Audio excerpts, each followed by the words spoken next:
Hello नमस्कार आप सभी को। तो आज हमारा मानव जनन का लेक्चर नंबर 11 है। पिछले लेक्चर में हम लोगों ने मासिक चक्र के बारे में पढ़ लिया था। मासिक चक्र में किस तरह से हार्मोन कंट्रोल करता पढ़ लिए थे, हमने डायग्राम की मदद से देख लिया था। आज हम लोग पढ़ेंगे निषेचन के बारे में। आज हम पढ़ेंगे निषेचन क्या होता है, अंतरोपण क्या होता है, देन पढ़ेंगे कि गर्भधारण प्रेगनेंसी कंसीव कैसे होता है, किस तरह से बेबी डेवलप करता है। ताइए हम लोग पढ़ना शुरू करते हैं। ये हम पढ़ते हैं निषेचन के बारे में। निषेचन क्या होता है आप सभी को पता, हम शुरू में ही पढ़ाए थे आपको कि नर तथा मादा युग्मक के संलयन को हम लोग क्या कहते हैं, निषेचन कहते हैं। आप लोग ये भी जानते हैं कि एक समय पर क्या होता है, एक ही अंडाणु निषेचित हो पाता है। तो कैसे क्या होता है ये हम पढ़ते हैं, सुनिएगा ध्यान से। निषेचन क्या होता है सबसे पहले आपको जानना है। नर तथा मादा युग्मक के संलयन को हम लोग क्या कहते हैं, निषेचन कहते हैं। जब निषेचन की प्रक्रिया होती है तो उस समय जो अंडाणु के ऊपर एक जोना पेलोसिडा लेयर होता है वो ये कन्फर्म करता है कि एक समय पर सिर्फ एक शुक्राणु आके क्या करेगा, अंडाणु को निषेचित करेगा। क्योंकि हम जाने थे कि अंडाणु के ऊपर एक लेयर होता है जिसको हम लोग जोना पेलोसिडा कहते हैं, जो कि ओकोस्कीय होता है। वो क्या करता है, जब एक शुक्राणु निषेचित कर देगा, अंडाणु के संपर्क में आ जाता है, तो क्या करता है उसमें कुछ केमिकल चेंज करता है जिससे एक समय पर सिर्फ एक शुक्राणु ही एक अंडाणु को निषेचित कर सकता है। उसके बाद हम जानेंगे कि जो शुक्राणु का स्पर्म का जो लेयर होता है जिसको हम एक्रोसोम कहते हैं, सबसे हेड वाला पार्ट, उसमें स्पर्म लाइसिन पाया जाता है, जो क्या करता है कि शुक्राणु को निषेचित करने में मदद करता है। जो जोना पेलोसिडा लेयर होता है अंडाणु का, उसको विभेदित करने, उससे आगे बढ़ने का में मदद करता है शुक्राणु को। तो ये देखिए लिख दिए हैं, ध्यान से सुनते रहिएगा। हम पढ़ रहे हैं क्या, निषेचन के बारे में। तो देखिए क्या लिखे, निषेचन क्या होता है, शुक्राणु के साथ एक अंडाणु के संलयन, संलयन मतलब होता है मिलन, उसी को हम लोग क्या कहते हैं, निषेचन कहते हैं। फिर से सुन लीजिएगा, शुक्राणु के साथ एक अंडाणु के संलयन की प्रक्रिया को हम लोग निषेचन कहते हैं। नेक्स्ट लिखे हैं कि निषेचन बताइएगा, निषेचन फिलोपियन नलिका के किस भाग में होता है। तो आपको हम बताए थे तुम्बिका जो रीजन होता है जिसको हम लोग एम्पुला बोले, तो उस रीजन में क्या होता है, निषेचन होता है। अंडवाहिनी का 3 भाग बताए थे आपको हम।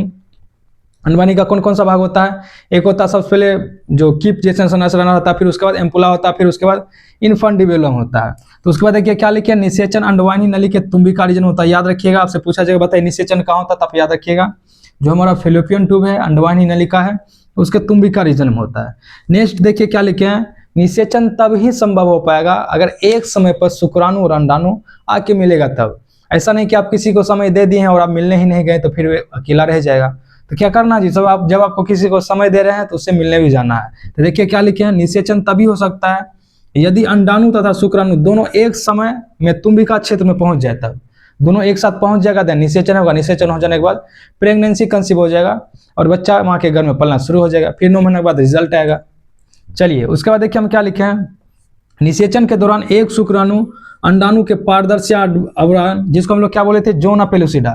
फिर से सुनिए, निषेचन के दौरान शुक्राणु अंडाणु के पारदर्शी आवरण, जिसको हम लोग जोना पेलोसिडा बोलते हैं, के स्तर के संपर्क में आता है। जैसे इसके संपर्क में आएगा उसमें क्या होगा, रासायनिक परिवर्तन हो जाएगा। आगे देखिए क्या लिखे हैं, और अतिरिक्त शुक्राणुओं के प्रवेश को रोकने हेतु उसके स्तर में बदलाव प्रेरित करता है। ये क्या बोल रहा है कि जब एक शुक्राणु अंडाणु के संपर्क में आ जाएगा तो अंडाणु के जो ऊपर लेयर होता है जिसको हम लोग जोना पेलोसिडा लेयर कहते हैं, उसमें कुछ रासायनिक बदलाव होता है जो ये कन्फर्म करेगा कि सिर्फ एक अंडाणु को एक शुक्राणु ही निषेचित करेगा। वही लिखा गया है कि और अतिरिक्त शुक्राणु जो आएगा उसको खत्म कर देगा, उसको निषेचित नहीं करने देगा। हम जानते हैं कि एक समय में 20 से 30 शुक्राणु इजिकुलेट होता है। आप समझ सकते हैं कितना ज्यादा मात्रा होता है, और उसमें से सिर्फ एक शुक्राणु ही निषेचित कर पाएगा। समझ रहे हैं कितना ज्यादा कंपटीशन है माँ के घर में। इतना ज्यादा कंपटीशन से हम लोग एक्सीडेंटल बन गए, हम लोग गलती से निषेचित हो गया तो हम लोग बन गए हैं। आगे देखिए क्या लिखे हैं कि इस प्रकार यह सुनिश्चित हो पाता है कि एक अंडाणु को केवल एक ही शुक्राणु निषेचित करेगा। एक समय पर एक शुक्राणु एक ही अंडाणु को निषेचित करेगा। जब हम इस चैप्टर को खत्म कर लेंगे तो हम आपको अलग से एक टॉपिक बता देंगे, एक वीडियो बनाएंगे कि 2 बच्चा 3 बच्चा कैसे हो जाता है। उसके बाद देखिए क्या लिखे हैं, अग्रपिंडक। अग्रपिंडक जो एक्रोसोम किसका भाग है, ये जी शुक्राणु का भाग है, सबसे हेड वाला पार्ट में रहता है। एक्रोसोम क्या करता है, शुक्राणु को पारदर्शी अंडावरण के माध्यम से अंडाणु के कोशिका तथा प्लाज्मा भित्ति में प्रवेश करने में मदद करता है। ये क्या कह रहा है, जो शुक्राणु का मुंडी वाला पार्ट होता है ना, उसमें एक्रोसोम पाया जाता है, हम सब जानते हैं, उसमें स्पर्म लाइसिन पाया जाता है। ये क्या करता है, कुछ केमिकल रिलीज करता है, और वो केमिकल क्या करेगा, जो अंडाणु का जोना पेलोसिडा लेयर है उसको उसमें क्या करेगा, विभेदित करने में, पारदर्शी जो उसका आवरण है उसमें अंदर जाने में मदद करेगा। देखिए क्या लिखे हैं कि अग्रपिंडक एक्रोसोम का स्रवण शुक्राणु को पारदर्शी अंडावरण के माध्यम से अंडाणु के कोशिका द्रव्य तथा प्लाज्मा भित्ति में प्रवेश करने में मदद करता है। हो गया, अंदर चल गया। अब क्या होगा उसमें शुक्राणु और अंडाणु का जो अगुणित केंद्रक है वो दोनों आपस में आके मिलेगा, मिलने के बाद क्या बन जाएगा, जायगोट। जायगोट आगे चल के डेवलप करेगा, ब्लास्टोसिस्ट बनेगा, फिर आगे चल के वो चिपकेगा गर्भाशय के दीवार से। यहाँ तक लिख लीजिए। इसके बाद हम आगे पढ़ते हैं। इसके बाद हम लोग पढ़ना शुरू करेंगे। निषेचन हो गया खत्म। निषेचन के बाद क्या बन जाता है, जायगोट बन जाता है। अब क्या होगा, इसका अंतरोपण होगा। कहाँ जी, गर्भाशय के दीवार में अंतरोपण होगा। अंतरोपण होने के बाद क्या होगा, गर्भधारण। फिर उसके बाद 9 महीना तक बच्चा डेवलप करेगा। फिर हम जानेंगे कि 1 मंथ से 9 मंथ में कब कब कौन सा अंग बन जाता है। आइए इसको लिख लीजिए।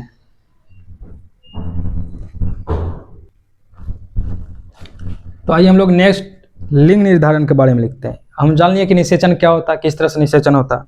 आगे देखिए 2 लाइन लिखे हैं, इसके बारे में पढ़ लेते हैं।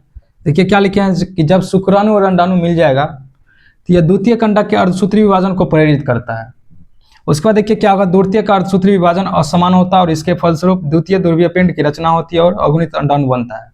सिर्फ अभी आपको देख लेना है। जब हम क्लीवेज देखेंगे तो किस तरह से होता है हम पढ़ेंगे, एक एक स्टेप देखेंगे। उसके बाद देखिए क्या लिखे, शीघ्र ही शुक्राणु का अंडाणु के अगुणित केंद्र के साथ संलयन होता है जिससे युग्नज की संरचना बनती है। बोला कि शुक्राणु और अंडाणु का जो अगुणित केंद्र के आपस में आके मिलेगा बन जाएगा युग्नज। बस अभी आपको इतना याद रखना कि युग्नज बन गया। अब युग्नज में ढेर सारा विभाजन होने के बाद कोरक पुट्टी बनता है। वो कोरक पुट्टी कहाँ जाके चिपकेगा, गर्भाशय के दीवार में। अभी प्रोसेस से पहले आइए इसके बाद हम देख लेते हैं। निषेचन हो गया ना। अब हम ये देख लेते हैं लिंग निर्धारण। निषेचन के बाद जो बौआ बनेगा, जन्म लेगा, वो बेटा होगा कि बेटी, उसके बारे में आइए हम समझ लेते हैं। हम क्या पढ़ रहे हैं, लिंग निर्धारण, सेक्स डिटर्मिनेशन क्या होता है।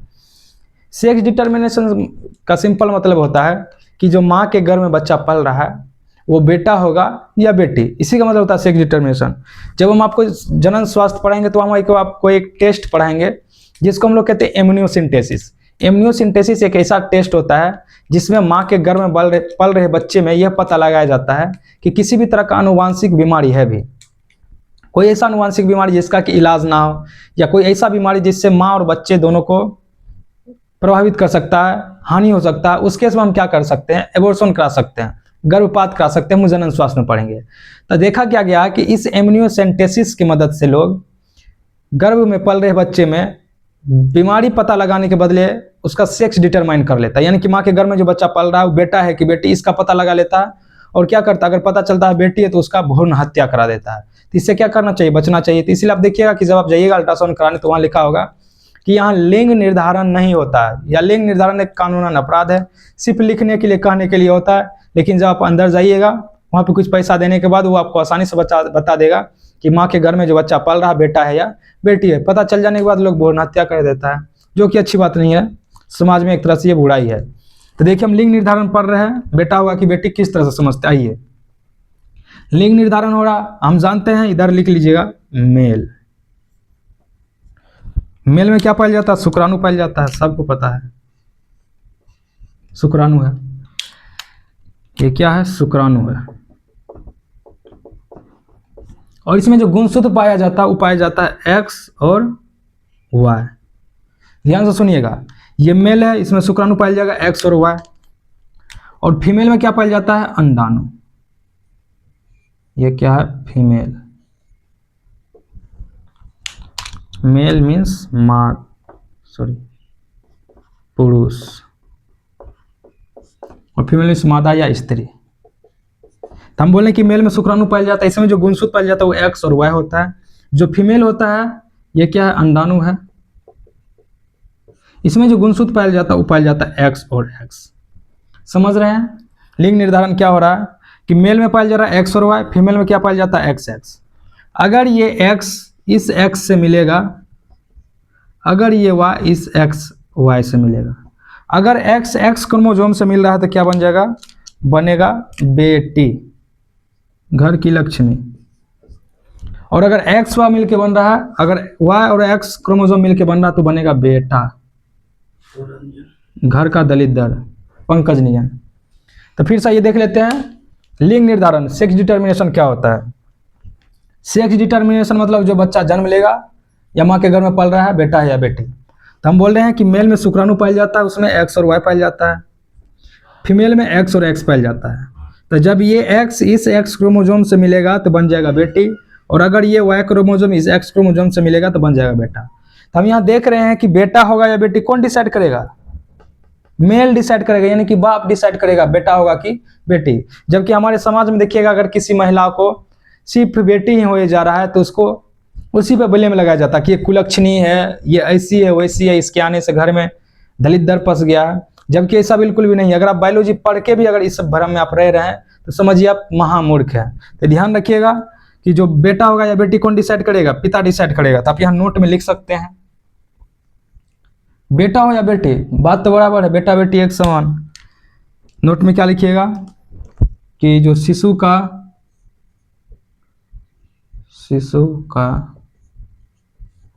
लिंग निर्धारण, क्या लिखिएगा, पिताश्री करते हैं या पिताश्री के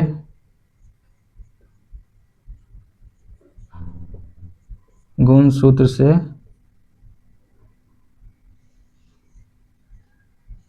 निर्धारित होता है। देखिए क्या लिखे, शिशु का लिंग निर्धारण यानी कि बेटा हुआ कि बेटी पिताश्री के गुणसूत्र से निर्धारित होता है। तो समझ गए क्या होता है लिंग निर्धारण। अब किस तरह से होगा, मेल में पाया जाएगा XY क्रोमोसोम, फीमेल में पाया जाएगा XX, X और X मिलकर बनेगा बेटी बन जाएगा, XY मिलकर बनेगा बेटा बनेगा।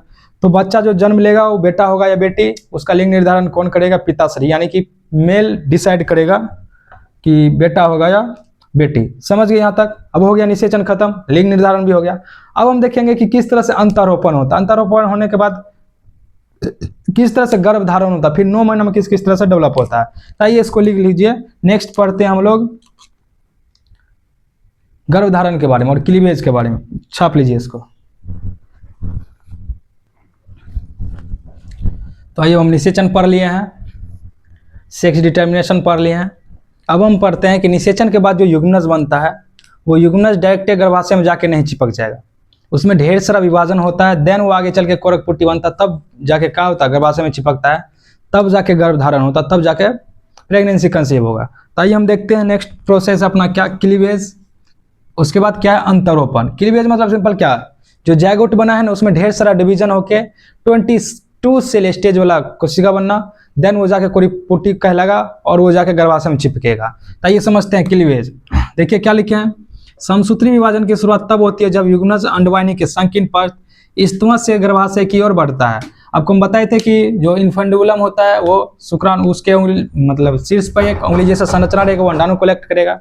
देन वो आगे कहाँ भेज देगा, इन्फेंडुलम आगे कहाँ भेजेगा, एम्पुला रीजन में, एम्पुला आगे चल के इस्मत आगे गर्भाशय में भेजता है।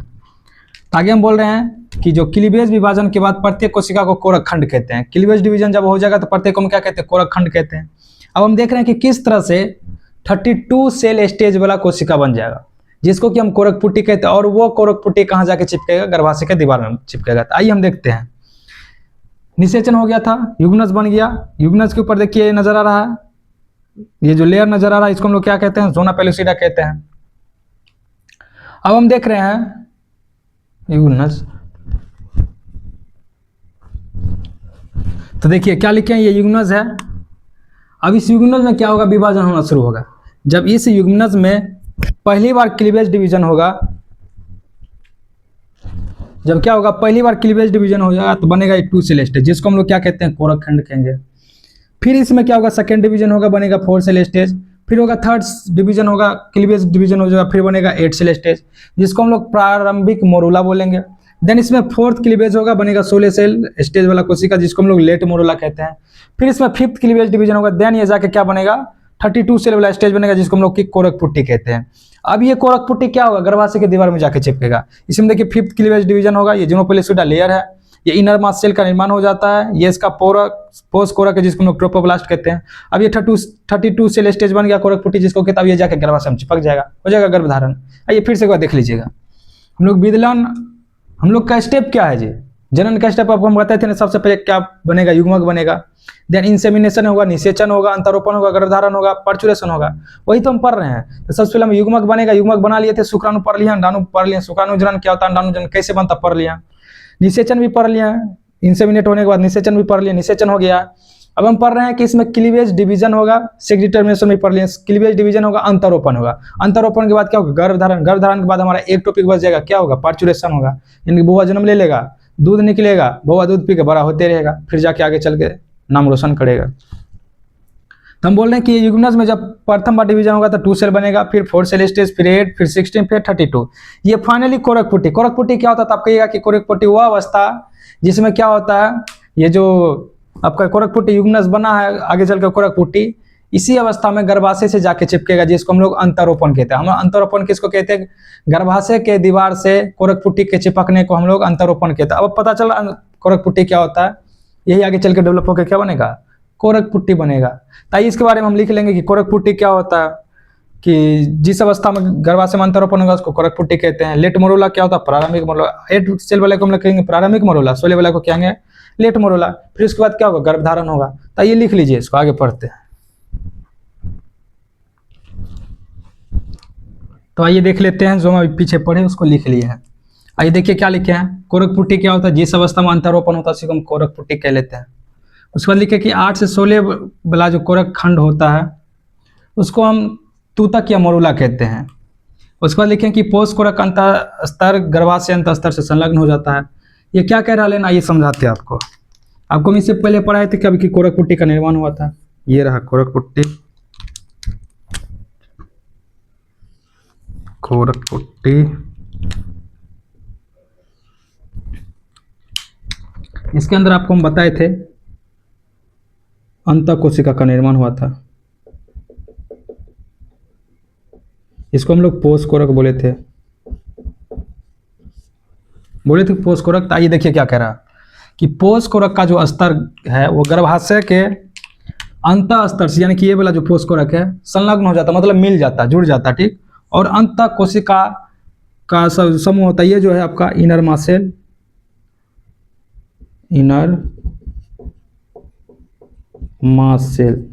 जिसको हम बोले कि अंतःकोशिका समूह भ्रूण के रूप में विभेदित हो जाता है।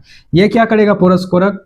पोष कोरक गर्भाशय के अंतःस्तर दीवार से संलग्न हो जाएगा और ये इनर मासेल क्या करेगा? आगे चल के विभाजित होकर के भ्रूण के रूप में विभेदित हो जाता है। उसके बाद देखिए क्या लिखे, संलग्न होने के बाद गर्भाशय कोशिका तेजी से विभक्त होती है और कोरक पुट्टी को आवृत करती है, मतलब घेर लेती है, ठीक, तेजी से कोरक पुट्टी को आवृत कर लेती है। उसके बाद क्या लिखे, इसके परिणाम कोरक पुट्टी गर्भाशय अंतःस्तर में अंतःस्थापित हो जाती है, जिसे हम लोग अंतरोपण कहते हैं। आपको हम शुरू में बताए थे अंतरोपण क्या होता है, तो हम आपको बोले थे कि सिर्फ आप याद रखिए कि कोरक पुट्टी का गर्भाशय के अंतःस्तर दीवार में चिपक जाना क्या कहलाता है? कोरक पुट्टी कहलाता है। अब यहाँ पता चल गया कि कोरक पुट्टी क्या होता है, कैसे चिपकता है। तो आपको थोड़ा सा धैर्य रखना है, धीरे धीरे आपको आगे हम जैसे जैसे पढ़ेंगे, जैसे भी आपको बताए थे एम्नियोसेंटेसिस क्या होता है, इसको हम डिटेल में पढ़ेंगे कि एम्नियोसेंटेसिस टेस्ट कैसे किया जाता है, क्यों किया जाता है, किसके लिए किया जाता है, कब हम गर्भपात कर सकते हैं, ये भी पढ़ेंगे। यहाँ तक समझ लिया, कोरक पुट्टी चिपक गया गर्भाशय के दीवार में, अब क्या होगा? गर्भधारण होगा। तो आइए हम देखते हैं गर्भधारण कैसे होगा। 1 से 9 महीना में क्या क्या होगा उसके बारे में पढ़ेंगे। माँ और बच्चा के बीच में कनेक्शन होता है जिसको हम लोग अपराग कहते हैं, उसके बारे में पढ़ेंगे। अपराग का क्या क्या काम होता है, तो आइए यहाँ तक लिख लीजिए। तो आइए नेक्स्ट देख लेते हैं हम लोग सगर्भता के बारे में, गर्भधारण जिसको कहते हैं, और भ्रूण परिवर्तन। भ्रूण परिवर्तन मतलब सिंपल क्या, जो माँ के गर्भ में जो कोरक पुट्टी चिपक गया उसके अंदर, अब वो डेवलप करके 9 महीना तक शिशु बनेगा। आइए देखते हैं हम क्या पढ़ रहे हैं, प्रेगनेंसी एंड इम्ब्रायनिक डेवलपमेंट।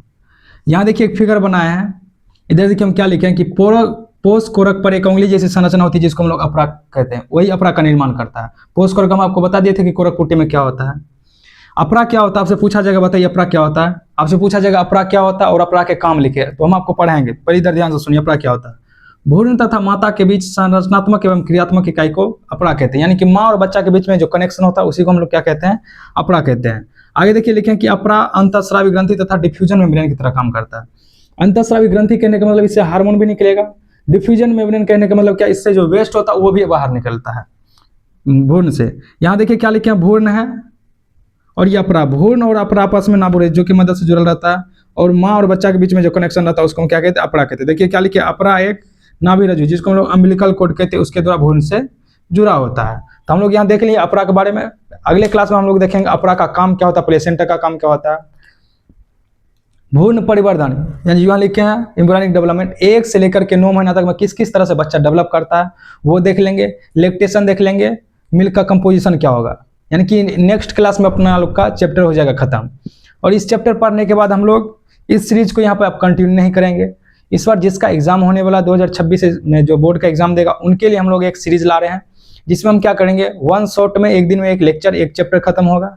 दूसरे दिन आगे हम तुरंत से क्या करेंगे, लाइव आकर के शॉर्ट आंसर और जो ऑब्जेक्टिव क्वेश्चन है और जो कुछ लॉन्ग क्वेश्चन आंसर होंगे उसको हम डिस्कस करेंगे, जो कि एग्जाम में पूछे जाने की संभावना होंगे और जो पहले कभी एग्जाम में पूछा जा चुका है। तो हम लोग मानव जनन पढ़ने के बाद इस सीरीज को स्टॉप करेंगे। मानव जनन को आप अच्छे से पढ़ लीजिएगा, जो 2027 के लिए तैयारी कर रहे हैं उनके लिए था ये। अब हम क्या करेंगे, छठ के बाद से हम लोग क्लास 12 वालों के लिए वन शॉट सीरीज लाएंगे, जिसमें कि एक दिन में हम पूरा चैप्टर पढ़ेंगे, देन अगले दिन हम लोग लाइव आकर के क्वेश्चन डिस्कस करेंगे, जिससे कि जो इस बार एग्जाम देगा उनको फायदा हो सके और अच्छा कर सके, अच्छा से अच्छा कर सके अपने बोर्ड एग्जाम में। और जो क्लास 10th में इस बार एग्जाम देने वाले 2026 में, उनके लिए हम लोग ने सीरीज शुरू कर दिया। आज हमने उनके लिए लाइव सेशन रखा था, जिसमें हमने 50 क्वेश्चन का डिस्कशन किया था। उससे पहले हमने वो पोषण चैप्टर पढ़ा के खत्म कर लिया था। कल हम लोग क्लास 10th के लिए शोषण चैप्टर का वन शॉट ला रहे हैं, देन नेक्स्ट फिर क्लास में हम लोग क्या करेंगे, लाइव लाएंगे। तो आप लोग जुड़े रहिएगा। अगर आप लोग यहाँ से कुछ सीख पा रहे हैं तो आप चैनल को सब्सक्राइब कर सकते हैं। अगर कुछ नहीं सीख पा रहे हैं तो आपको चैनल को सब्सक्राइब नहीं करना है, क्योंकि जो सोशल मीडिया आप जानते हैं कितना ज़्यादा ये वास्ट है, बड़ा है। अब जिस तरह का कंटेंट, जिस तरह का आप चैनल सब्सक्राइब करके रखिएगा, आप में उसी तरह का कंटेंट आएगा।